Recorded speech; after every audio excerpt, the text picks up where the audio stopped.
Amazing অ্যারাউন্ডে সকলকে স্বাগত। WBSLST ধারাবাহিক ইতিহাস বিষয়ক আলোচনায় আজকের আলোচনা ষোড়শ মহাজনপদ। খ্রিস্টপূর্ব ষষ্ঠ শতক থেকে চতুর্থ শতক প্রাচীন ভারতে এই 16টি রাজ্যের অস্তিত্ব পাওয়া যায়। মগধ, অঙ্গ, কাশী, কোশল, ব্রিজি, মল্ল, চেদি, বৎস, কুরু, পাঞ্চাল, মৎস্য, সুরসেন, অশোক, অবন্তী, গান্ধার এবং কম্বোজ। এই যে 16টি মহাজনপদ এবং সে সম্পর্কে আমরা কোথা থেকে জানতে পারছি, অর্থাৎ ঐতিহাসিক উপাদান কি রয়েছে এই ষোড়শ মহাজনপদ সম্পর্কে জানবার জন্য ঐতিহাসিক উপাদান কি রয়েছে এবং মহাজনপদ শব্দের অর্থ কি দাঁড়াচ্ছে, এগুলি আমরা কোথা থেকে জানতে পারছি। বৈদিক সাহিত্য থেকে এই যুগের ইতিহাস বিশেষ কিছু জানা যায় না। এই যুগের ইতিহাসের গুরুত্বপূর্ণ উপাদান যদি বলি, দেখুন, বৌদ্ধ গ্রন্থ অঙ্গুত্তর নিকায়, মহাবস্তু, জাতক, ললিত বিস্তার, আর জৈন গ্রন্থ থেকেও জানা যায়। জৈন গ্রন্থ রয়েছে ভগবতী সূত্র এবং হিন্দু পুরাণ। এখান থেকেও আমরা এই ষোড়শ মহাজনপদ সম্পর্কে গুরুত্বপূর্ণ তথ্য পেয়ে থাকি। এখন বিভিন্ন বৌদ্ধ ও জৈন গ্রন্থ থেকে যে জানা যায় যে এই সময় যে উত্তর ভারত 16টি বৃহৎ রাজ্যে বিভক্ত ছিল, এদেরকে একত্রেই বলা হচ্ছে ষোড়শ মহাজনপদ। এখন এ নিয়ে বিতর্ক রয়েছে, আরও বেশ কিছু তথ্য আমরা আলোচনা ক্রমে আসব।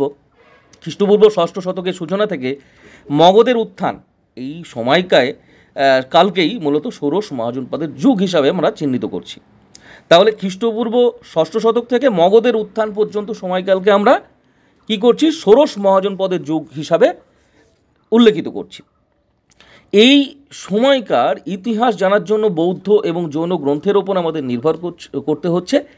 এবং এই যে ষোড়শ মহাজনপদের যে জন, এই জন বলতে অ্যাকচুয়ালি বোঝায় উপজাতি বা গোষ্ঠী। জন বলতে বোঝাচ্ছে উপজাতি বা গোষ্ঠী। এখন জনপদ হলো ভৌগোলিক ও রাজনৈতিক এলাকা বা রাজ্য। বৌদ্ধ গ্রন্থ অঙ্গুত্তর নিকায় এবং জৈন গ্রন্থ ভগবতী সূত্র, এই দুটি গ্রন্থে যে 16টি রাজ্যের নাম আছে, এই নামগুলির মধ্যে পার্থক্য আছে। দুটি বইয়ে গ্রন্থে যে নামগুলি আছে, এই দুটি গ্রন্থের নামের মধ্যেও পার্থক্য আছে। এখন তাহলে কি 16টির বেশি রাজ্য ছিল, বা 16টির বেশি রাজ্যের কথা কি কেউ বলেছেন? হ্যাঁ, 16টির বেশি রাজ্য ছিল। এই বঙ্গ নামক একটি রাজ্য ছিল, কিন্তু সেই নামের উল্লেখ কিন্তু এখানে নেই। এবং পাণিনির মতে এই সময় উত্তর ভারতের 30টি জনপদ বা রাজ্য ছিল। এই সব রাজ্যগুলি গুরুত্বপূর্ণ, এবং এই সব রাজ্যগুলির নাম এখানে নেই কেন, কী কারণে নেই, সেই কারণ নির্ণয় করাও কিন্তু দুরূহ ব্যাপার রয়েছে। তবে একটি অনুমান করা যেতে পারে যে তাদের যে পূর্ব গৌরব, সেই গৌরব হারিয়েছিল এই সমস্ত রাজ্যগুলি, এবং রাজনৈতিকভাবে যে সমস্ত অর্থনৈতিকভাবে, রাজনৈতিকভাবে, সামাজিকভাবে যে সমস্ত রাজ্যগুলি গুরুত্বপূর্ণ, সেগুলি হয়তো উল্লিখিত হয়েছে। এবং কেন ওই রাজ্যগুলি উল্লিখিত হয়েছে এই বিষয়ে কারণ নির্ণয় করা দুরূহ ব্যাপার একটি। এখন এই খ্রিস্টপূর্ব ষষ্ঠ শতকে মূলত উত্তরপ্রদেশ, বিহারকে কেন্দ্র করে এই সব রাজ্যগুলোই গড়ে ওঠে। এখন এই যে এই রাজ্যগুলি, অর্থাৎ কাশী, কোশল, অঙ্গ, মগধ, ব্রিজি, মল্ল, এগুলি কি সবই রাজতন্ত্র ছিল? সমস্ত মহাজনপদ রাজতন্ত্র ছিল না।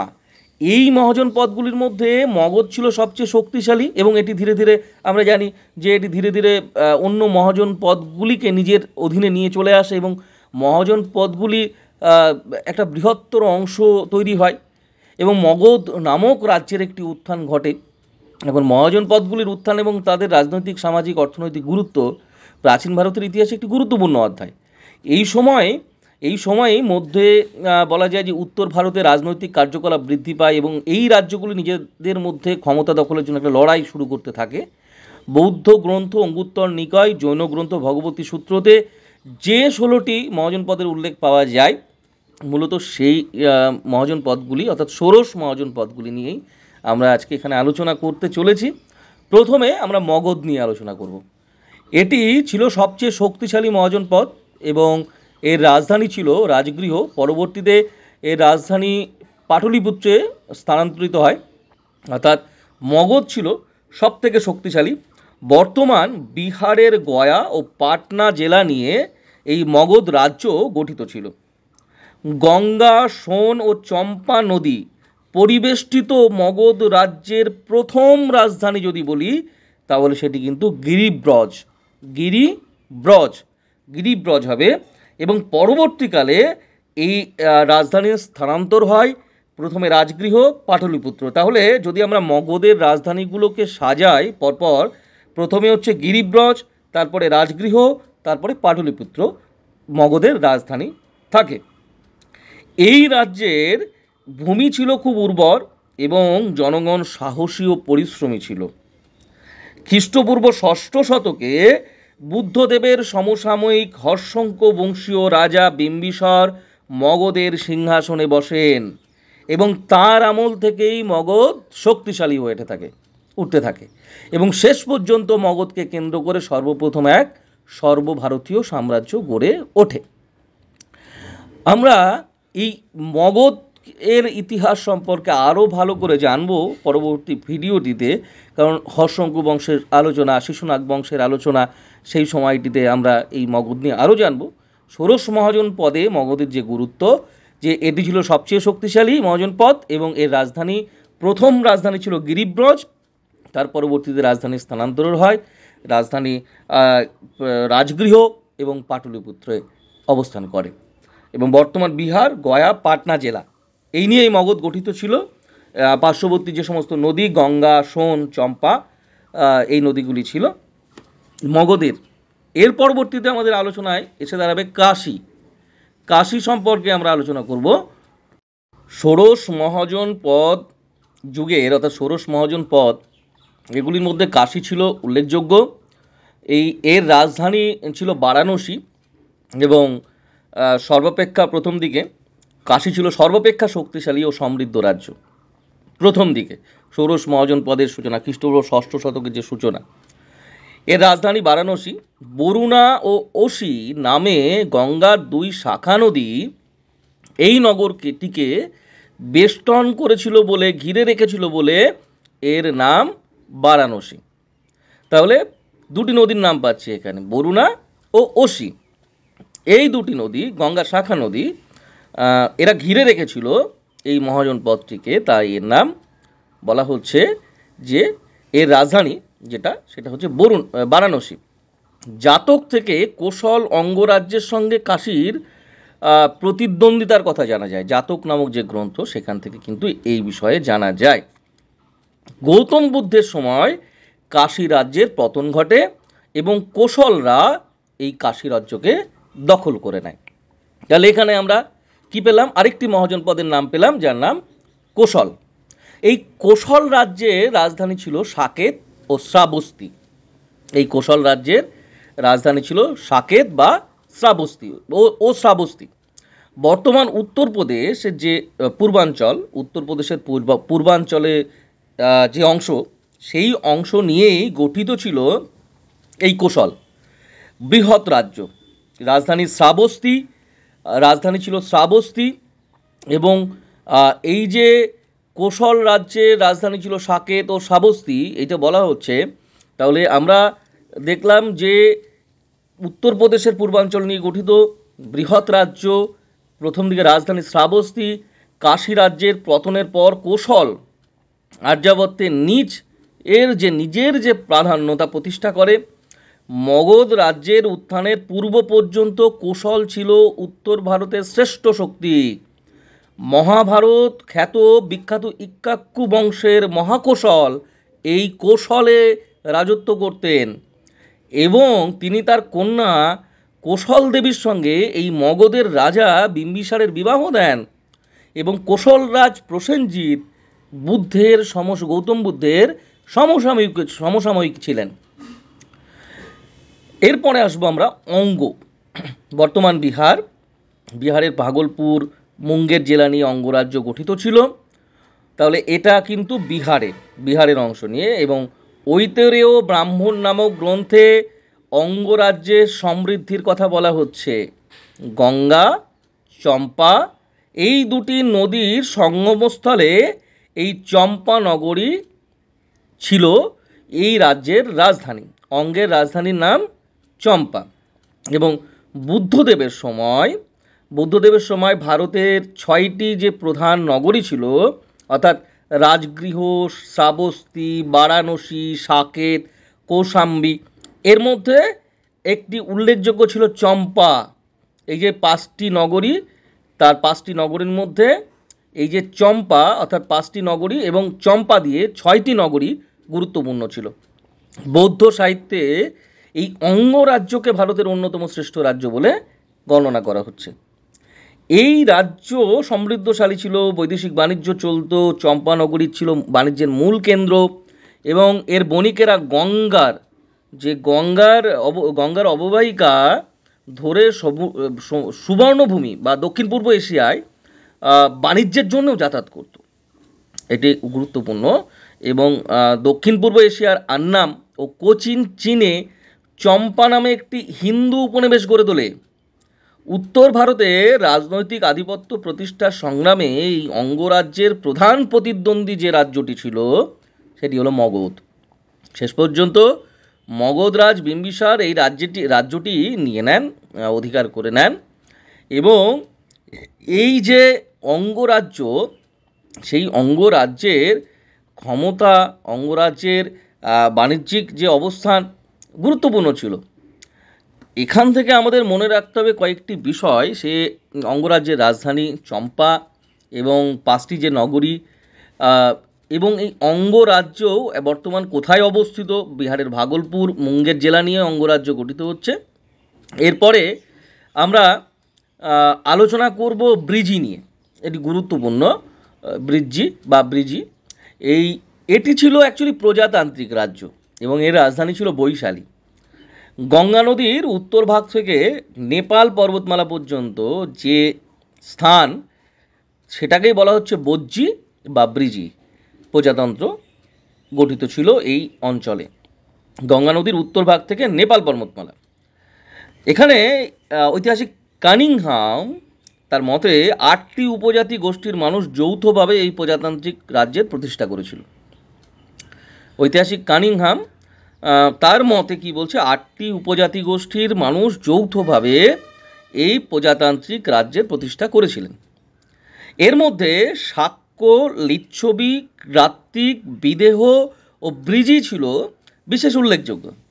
এখন এই ব্রিজির অন্তর্গত শাক্য বংশে ভগবান বুদ্ধদেব এবং গাত্রিক কুলে মহাবীর জন্মগ্রহণ করেন।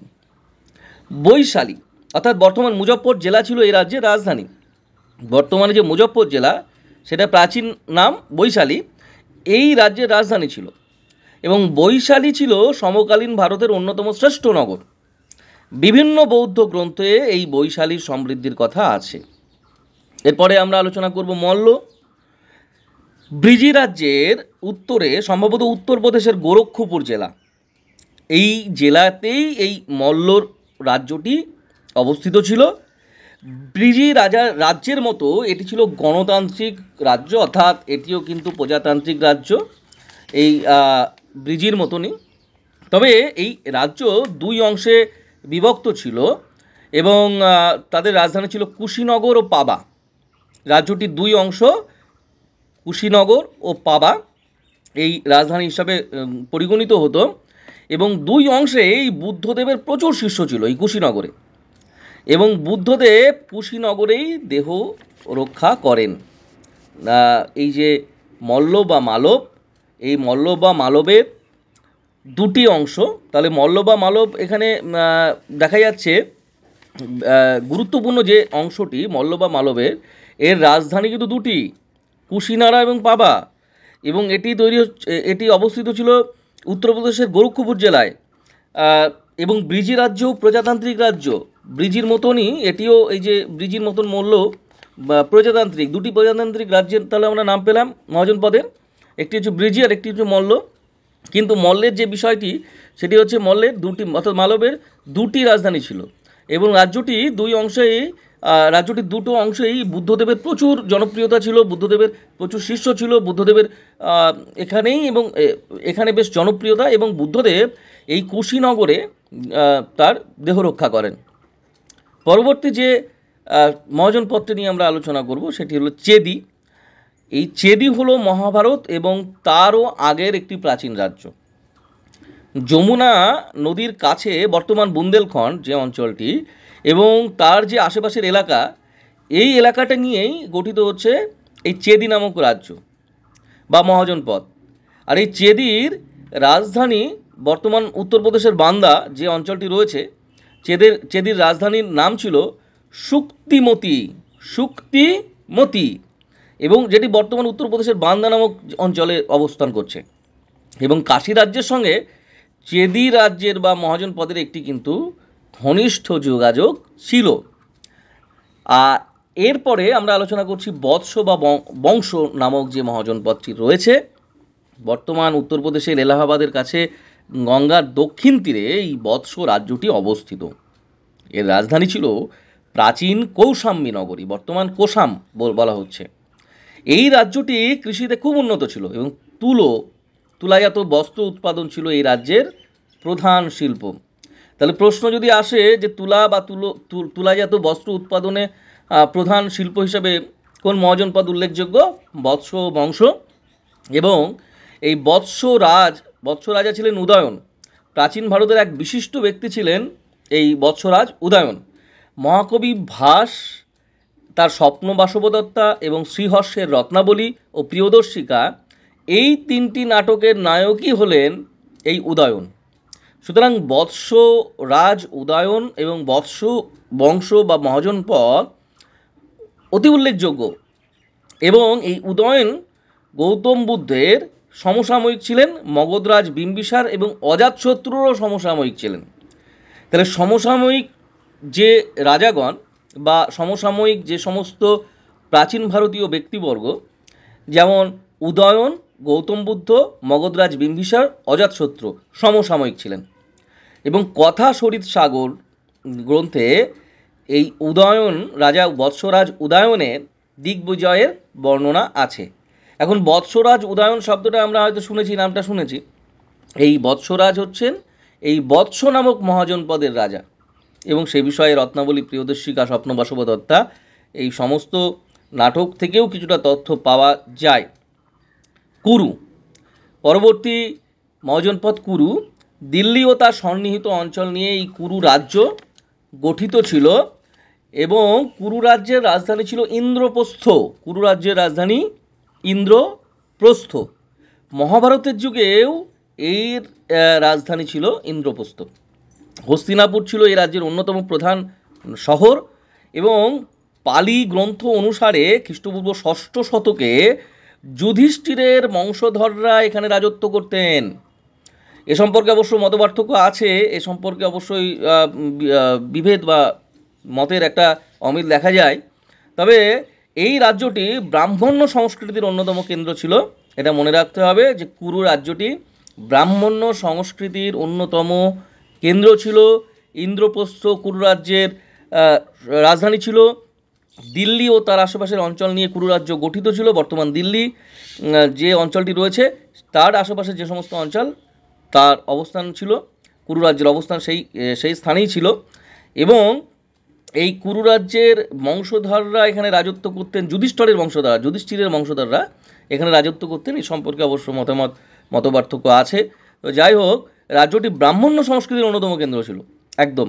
খ্রিস্টপূর্ব 6ষ্ঠ শতকে রাজ্যটি অবশ্য গুরুত্বহীন হয়ে পড়ে, জৌলুস হারিয়ে ফেলে, গৌরব হারিয়ে ফেলে।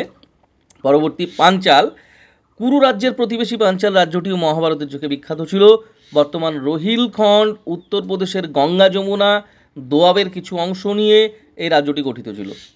জাতক মহাভারত দিব্যবদান থেকে জানা যায় যে গঙ্গা নদী এই রাজ্যটিকে উত্তর পাঞ্চাল এবং দক্ষিণ পাঞ্চাল নামে দুটি অংশে বিভক্ত করেছিল। পাঞ্চাল একটি অতি গুরুত্বপূর্ণ মহাজনপদ, এই কুরু রাজ্যেরই প্রতিবেশী পাঞ্চাল, এবং মহাভারতের যুগে বিখ্যাত ছিল এটা। এবং বর্তমান রোহিলখণ্ড এবং উত্তরপ্রদেশ এবং গঙ্গা যমুনা দোয়াবের কিছু অংশ নিয়ে এই রাজ্যটি গঠিত বলে ধরা হচ্ছে।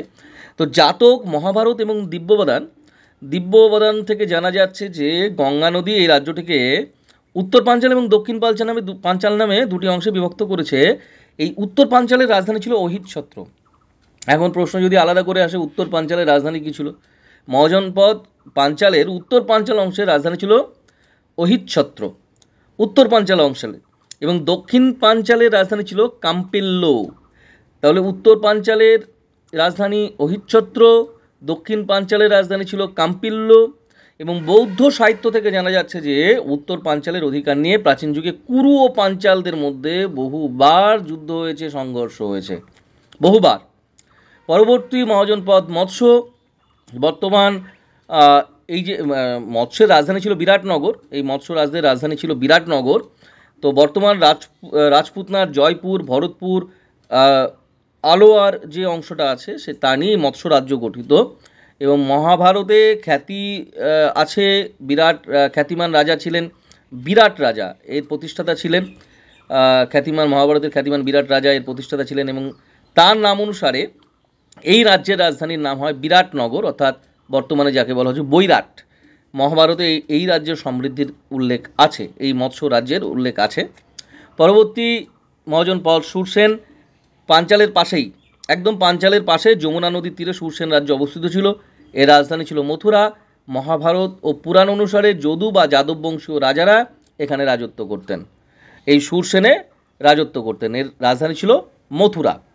অবশ্যই আপনারা মথুরার ভৌগোলিক অবস্থান বর্তমানে বুঝতে পারছেন কোথায়। এবং পরবর্তী যে মহাজনপদ অসমক। দক্ষিণ ভারতে গোদাবরী নদীর তীরে অবস্থিত এই অসমক রাজ্য, এবং অসমক রাজ্যের রাজধানী ছিল পোটালি বা পেটান বা পোটান বা পোদান। তাহলে অসমক রাজ্যের রাজধানী নিয়ে বেশ কিছু মানে বানানের ক্ষেত্রে বেশ কিছু আমাদের সংশয় তৈরি হয়। দেখুন, এই অসমক দক্ষিণ ভারতে যদি বলা, এবং দক্ষিণ ভারতের একমাত্র উল্লেখযোগ্য মহাজনপদ এই অসমক। দক্ষিণ ভারতের গোদাবরী নদীর তীরে অবস্থিত অসমক রাজ্যের রাজধানী ছিল পোটালি, পোটান বা প্রদান। এখন মহাভারতের বর্ণনা অনুসারে অসমক নামক জনৈক যে রাজর্ষি বা রাজা প্রদান নগরীর পত্তন করেন, প্রদান নগরীর পত্তন করেন অসমক নামে এক জনৈক রাজা। এখন বায়ুপুরাণে অসমক রাজাদের ইক্কাক্কু বংশীয় বলে বর্ণনা করা হচ্ছে। এই অসমক রাজাদের আবার বায়ুপুরাণে বলা হচ্ছে ইক্কাক্কু বংশীয় রাজা, ইক্কাক্কু বংশীয়। পরবর্তী আসছি আমরা অবন্তী মহাজনপদ, মালব আর মধ্যপ্রদেশ, এই অংশ নিয়েই অবন্তী রাজ্য তৈরি হচ্ছে প্রাচীন ভারতে। সম্ভবত বেত্রবতী নদী এই রাজ্যকে, বেত্রবতী নদী এই অবন্তী রাজ্যের সঙ্গে, মহাজনপদের সঙ্গে বেত্রবতী নদী সম্পর্কিত, এবং বেত্রবতী নদী এই রাজ্যকে উত্তর আর দক্ষিণে এই দুই ভাগে ভাগ করেছে। উত্তরাংশের রাজধানী ছিল উজ্জয়িনী, এবং দক্ষিণের দিকে যে অংশটি রাজধানী ছিল মহিষ্মতি। বর্তমান যেটাকে আমরা মাহেশ্বর বলছি, এবং খ্রিস্টপূর্ব ষষ্ঠ শতক গৌতম বুদ্ধের সময় এর অধিপতি ছিলেন পৌদ্ধত। খ্রিস্টপূর্ব ষষ্ঠ শতকে গৌতম বুদ্ধের সময় এর এই যে অবন্তীর অধিপতি ছিলেন পৌদ্ধত, এবং তাকে চণ্ডপৌদ্ধত বলা হতো। চণ্ডপৌদ্ধত ছিলেন অবন্তীর শাসক, তিনি গৌতম বুদ্ধের সমসাময়িক, এবং এই অবন্তী রাজ্যের রাজধানী ছিল, দক্ষিণাংশের রাজধানী ছিল মহিষ্মতি, উত্তরাংশের রাজধানী উজ্জয়িনী। অবশ্যই উজ্জয়িনী আমরা পরবর্তীতে উজ্জয়িনী শহরে, উজ্জয়িনীর যে নগর সেই নগরীর কথা জানতে পারি, তার জৌলিশ এর কথা জানতে পারি। পরবর্তীতে উজ্জয়িনী বেশ সমৃদ্ধতর একটি অবস্থান নেয়। এই যে চণ্ডপৌদ্ধতের কথা বলা হচ্ছে, অর্থাৎ গৌতম বুদ্ধের সমসাময়িক এই অবন্তীর অধিপতি চণ্ডপৌদ্ধত, তিনি আর্যাবত্যে আধিপত্য প্রতিষ্ঠার সংগ্রাম এগিয়ে যান। শেষ পর্যন্ত অবন্তী রাজ্য, এই যে অবন্তী রাজা পৌদ্ধত, অবন্তী রাজ্য মগধের অন্তর্ভুক্ত হয়ে যায়। মগধ তো তখন শক্তিশালী, তখন মগধের কাছে পরাজিত হন। গান্ধার, এই তক্ষশিলা পরবর্তী মহাজনপদ গান্ধার, বর্তমান রাওয়ালপিন্ডির যে অঞ্চলটি রয়েছে, তক্ষশিলা ও কাশ্মীর উপত্যকা নিয়ে সমৃদ্ধশালী এই গান্ধার রাজ্য গঠিত হয়।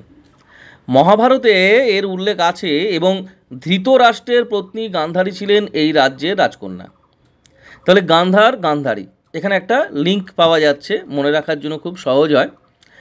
তক্ষশিলা অর্থাৎ রাওয়ালপিন্ডি এবং কাশ্মীর উপত্যকা নিয়ে এই সমৃদ্ধশালী গান্ধার রাজ্য গঠিত। মহাভারতের যে তত্ত্ব বা উল্লেখ, সেখান থেকে দেখা যাচ্ছে যে ধৃতরাষ্ট্রের পত্নী গান্ধারী ছিলেন এই রাজ্যের রাজকন্যা। এর রাজধানী ছিল তক্ষশিলা। প্রাচীন ভারতের অন্যতম শ্রেষ্ঠ শিক্ষাকেন্দ্র, বাণিজ্যস্থল তক্ষশিলা। খ্রিস্টপূর্ব ষষ্ঠ শতকে পার্শ্বিক রাজ গান্ধার রাজ্য জয় করে নেন। এবং পরবর্তী যে মহাজনপদ কম্বোজ, উত্তর পশ্চিম ভারতে এই গান্ধার রাজ্যের কাছেই ছিল কম্বোজ রাজ্য। আর এর রাজধানী ছিল রাজপুর। কম্বোজের রাজধানী ছিল রাজপুর। মহাভারতে কম্বোজের উল্লেখ আছে। আর্যরা ভারতে প্রবেশের সময়ে কম্বোজে বসবাস করে। আর্য সংস্কৃতি গঙ্গা যমুনা অঞ্চলে বিস্তৃত হলে কম্বোজের গুরুত্ব কমে যায়। এই যে কম্বোজের গুরুত্ব কমে যাচ্ছে এই সময়টায়, এবং উত্তর পশ্চিম ভারতে গান্ধার রাজ্যের কাছেই এই কম্বোজ রাজ্য ছিল, এবং এর রাজধানী রাজপুর। এখন এই 16টি যে মহাজনপদ আমরা আলোচনা করলাম, অর্থাৎ মগধ, কোশল, অবন্তী, ব্রিজি, কাশী, কুরু, পাঞ্চাল, গান্ধার, মৎস্য, সুরসেন, অঙ্গ, মল্ল, বৎস, চেদি, এবং এই অশোক, কম্বোজ, যে মহাজনপদগুলি নিয়ে আমরা আলোচনা করলাম, আমাদের এই আলোচনায় এগিয়ে এলো অসমকের কথা, দক্ষিণ ভারতের। তো এই মহাজনপদগুলির অধিকাংশ ছিল বিহার, উত্তরপ্রদেশ এবং মধ্য ভারতে। আমরা যদি ম্যাপটা দেখি প্রাচীন ভারতের, আমরা স্ক্রিনে দেখাবো, তো 16টি মহাজনপদের অধিকাংশ ছিল বিহার, উত্তরপ্রদেশ এবং মধ্য ভারতে। আসাম, বঙ্গদেশ, উড়িষ্যা, গুজরাট, সিন্ধু এবং সুদূর দক্ষিণ অঞ্চলে কোনো আর্য মহাজনপদ ছিল না। মাথায় রাখতে হবে, আর্য মহাজনপদ ছিল না। দক্ষিণ ভারতে একটি মাত্র আর্য মহাজনপদ, যেটি ছিল অসমক। সমগ্র পাঞ্জাবে মহাজনপদ ছিল 2টি, গান্ধার আর কুরু। মধ্য পাঞ্জাবে একটিও ছিল না। সুতরাং একথা নিঃসন্দেহে বলা চলে যে গঙ্গা যমুনা উপত্যকায় ছিল রাজনৈতিক তৎপরতার মূল কেন্দ্র।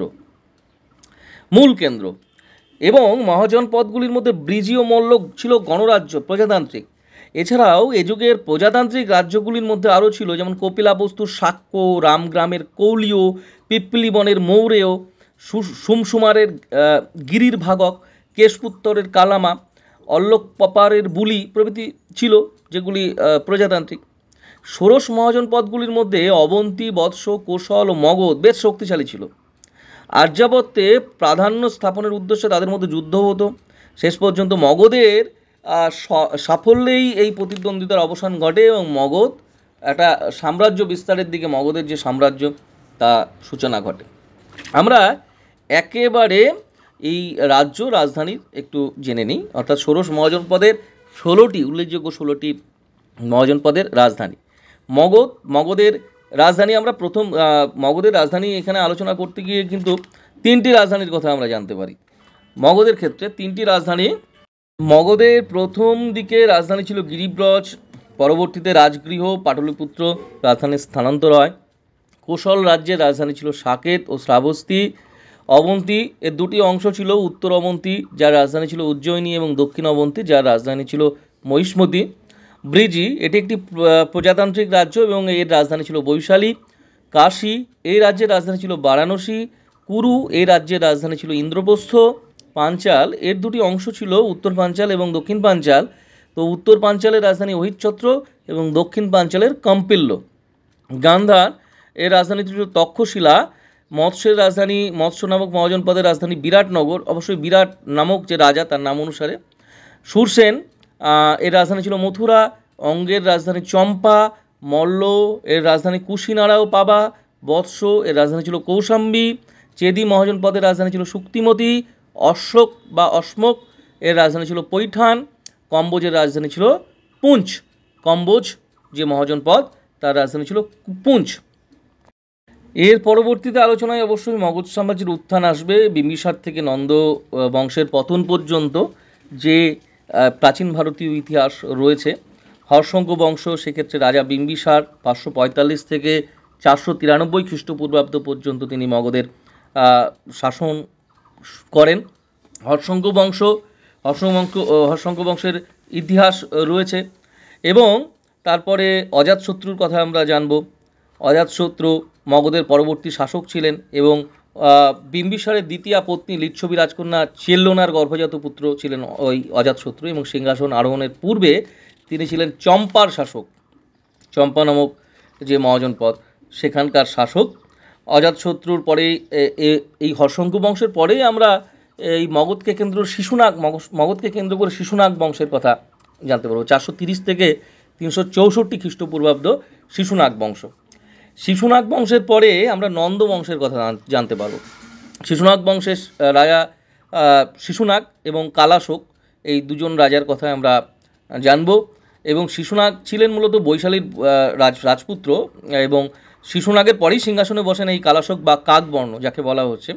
তার আমলে মগধ উত্তর ভারতের সর্বশ্রেষ্ঠ একটা শক্তিতে পরিণত হয় এবং স্থায়ীভাবে মগধের যে রাজধানী পাটলিপুত্র স্থানান্তরিত হয়। বাণভট্টের হর্ষচরিত, গ্রিক লেখকদের রচনা, এখান থেকেও জানা যায়। তারপরে আসবো আমরা নন্দবংশ, 364 থেকে 324 খ্রিস্টপূর্বাব্দের যে ইতিহাস, মগধকে কেন্দ্র করে মহাপদ্মনন্দ, এই মহাপদ্মনন্দই নন্দবংশের প্রতিষ্ঠা করছে। নন্দবংশের প্রতিষ্ঠা এবং অবশ্যই নন্দবংশের বিভিন্ন রাজ্য জয় রয়েছে। বৌদ্ধ গ্রন্থ উগ্রসেন এবং বিশাল উগ্রসেনের কথা জানা যাচ্ছে বৌদ্ধ গ্রন্থে। উগ্রসেন এবং বিশাল বাহিনীর যে সেনাপতি, এবং পুরাণের মতো ইক্ষ্বাকু বংশ, পাঞ্চাল, কলিঙ্গ, অশ্মক, কাশী, কুরু, সুরসেন, মিথিলা প্রভৃতি রাজ্য ধ্বংস করে সমগ্র উত্তর ভারতে মগধের একটা আধিপত্য প্রতিষ্ঠা হচ্ছে। এই বিষয়ে জানাবো আগামী ভিডিওটিতে মগধের উত্থান এবং এই যে রাজবংশগুলি রয়েছে বা এই যে সাম্রাজ্যের প্রতিষ্ঠা হচ্ছে, মগধকে কেন্দ্র করে যে একটি শক্তি, বড় বড় শক্তি সেখানে আসছে, শিশুনাগ বংশের কথা বা হর্ষঙ্ক বংশের কথা, এগুলো নিয়ে আমরা আলাদা করেই আলোচনা করব এবং মগধের যে সাফল্য সেই বিষয়ে আলোচনা করব। এবং মগধের শেষ বলা যাচ্ছে যে নন্দবংশের শেষ রাজা ধননন্দ, এবং সেই ধননন্দের পরাজয়, তারপরে যে যুগের সূচনা, সেই বিষয়ে আগামী ভিডিওটিতে অবশ্যই আমরা আলোচনা করব এবং অবশ্যই আগামী ভিডিওটিতে বিস্তারিতভাবে আজকের মতনই যেভাবে আলোচনা হয়েছে এভাবেই আলোচনা করবার চেষ্টা করব। অবশ্যই যদি মনে হয় আমাদের চ্যানেলের সঙ্গে থাকবেন, অবশ্যই একটি লাইক এবং কমেন্টে আপনার মতামত জানাতে পারেন এবং অবশ্যই আমাদের চ্যানেলটি সাবস্ক্রাইব করে রাখতে পারেন। WBSLST ইতিহাস বিষয়ক ধারাবাহিক প্রস্তুতিতে এভাবেই চলবে এবং আমরা চেষ্টা করব যে এই যে মগধ ষোড়শ মহাজনপদ এই বিষয়ে একটি সেট দেওয়ার, একটি প্রাথমিক আলোচনা, এবং প্রাথমিক আলোচনার পরেই আমরা এই বিষয়ে একটি ধারাবাহিক সেট দেওয়ার চেষ্টা করব। সকলে ভালো থাকুন, সুস্থ থাকুন, সকলকে ধন্যবাদ।